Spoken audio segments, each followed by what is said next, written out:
Hey guys, welcome to Forehand Clones, where we take the best forehands in tennis and I try and copy them. Today's subject is the king of clay, now the GOAT, Rafa Nadal. Rafa's unique forehand style has been an intricate part of winning 13 French Open titles and 21 slams, the most of anybody in the history of tennis. His patented buggy whip forehand has been devastating on his opponents. Rafa's forehand style creates massive topspin, generating over 5,000 revolutions per minute, which is among the top on tour. This makes Rafa's ball explode off the surface with crazy topspin, giving his opponents nightmares.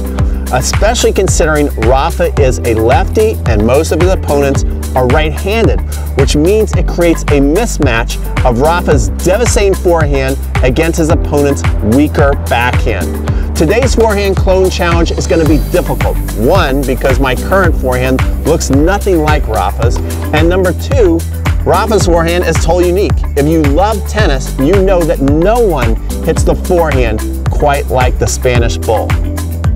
Okay, so the first thing that stands out here as I'm watching Rafa go into his unit turn is how he appears to be holding the racket pretty loose and light with his top hand there, holding it by the throat, and he's going that unit turn in a semi-open stance.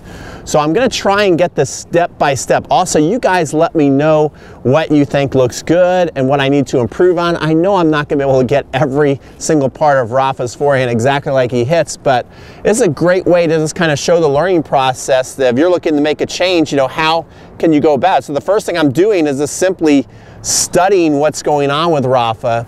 And one of the first things I notice is totally unique compared to a lot of other pros on the tour is when he goes into his unit turn, his strings actually face upwards. Now that doesn't mean that his racket face is open like this.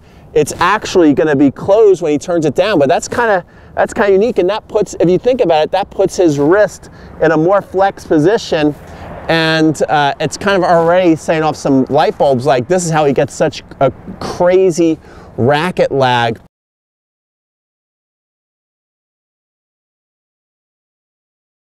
He's also got the racket up, but his elbow's out a little bit, out to his hitting side, making what I like to call a power L position here.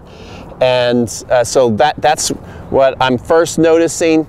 Then as he goes, he really, before he brings his, as he's bringing his racket down, his legs really sink into the ground. That's another thing that I think really creates that heavy and higher topspin, is that arm straight out there, guys, crazy. And the other thing I noticed is he pulls his non-dominant hand, his right arm tucks in here. So that's something I'm gonna try and copy for sure. Now I'm gonna try and break it down step by step in some shadow strokes before I try and hit some balls. Then I'll probably do some bounce feeds to myself, and finally I'm gonna try and hit off the ball machine and see how much can transfer from idea to idea, okay? But we want to start with no variables at all. We just want to start without a ball and see if we can just even get this thing looking anything like Rafa. That's the first step in the learning process. So let's see how I look. Okay, so first thing I'm going to try and do here is just get the stroke down like he's got it. I'm in a very aggressive semi-western grip. I think that's what he's in. You guys can comment below, let me know if he's in that semi-western or full western. So I'm just here, got the wrist flexed up, and I'm gonna go in that unit turn and start to flex the racket head up. That's a unique thing I noticed. It goes up to the sky. So let me try that again. Come here, up to the sky. That's one thing he does. Then as he drops the racket down, he really bends those legs and he starts to really straighten this arm out. Now, as he's gonna pull it back here, as he starts to bring the racket back here into hitting, he starts to really rip across his body, pulling. That puts it into a big lag. It'd be interesting to see on video how much of a lag I have right now. His lag was just crazy. And he starts to rip, and he's pulling in to his chest here with his offhand, hits, and then lassos around like that. That's kind of crazy. I don't know if I can do that. Okay, so after a lot of trial and error, this was the closest I came. Let me know what you guys think.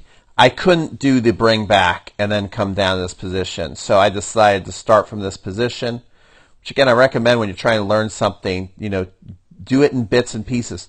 So the setup, similar but a little different. But I tried to get as close as I could. So trying to get the wrist in a similar position to Rafa right here, and also the racket face. If we notice the racket face just tilting upwards. Whoops, let me get a drawing tool here. Tilting upwards just slightly.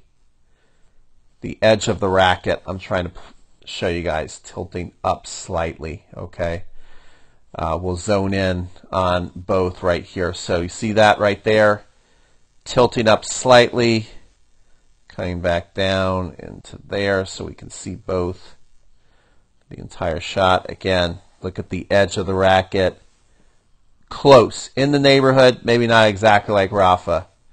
My elbow is a little higher than Rafa, I notice. His seems to be tucked just a little lower, but in the neighborhood. Then the next thing I focused on is how straight Rafa brings his non-dominant arm across. Not only straight, but he also points his palm to the back fence. A little different than a lot of players. And so I tried to do that as well. Try and keep my arm really straight and also pointing towards the back fence. I'll just blow that up there. Okay, so tried as much as I could to pay attention to the tiny details.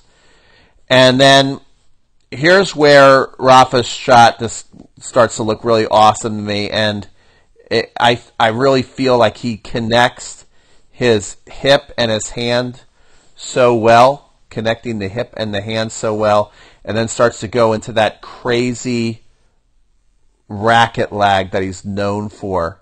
And then also look how straight his arm is as he's coming to hit the ball, which typically I don't do. My arm, lots of times as I'm coming to this position, is in a bent position.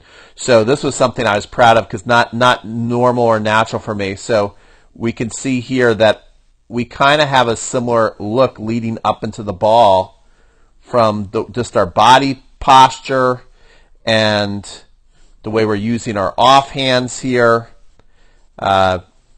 Wrist lag, of course I'm not getting as much as Rafa, but for me this looks pretty good. So I'd say that's in the neighborhood right here. Then he comes out here, crushes that ball. I think I come to a similar contact point, and look, similar leading up to the hit. Okay, so we look at that right there on contact. I would say in the neighborhood, not bad. Both have similar positions, and then he reaches out through so long, especially maybe more in practice, I don't know, but it's just one of the things that was remarkable to me. And I typically, when I hit, will start to bend my arm after contact. So for me to get this length out here and have my arm so straight reaching out, it actually felt awesome and amazing. So that was kind of cool. And then he comes through here and finishes, and then I came through and finished. Looks like my back rotates more around than his, so that's a little different. But one thing I want to note too is that is also different, because I think it all makes a difference, is his arm stays pretty much like almost at the same level of his shoulders he shoots out. My arm going up higher. Again, I think it'll probably take a lot more training to even have that possible. But the point of this is just trying to show the work to put in to try and get in the ballpark of developing a new habit. So there you go, guys. That was my best effort of cloning Rafa's forehand. Let me know what you think.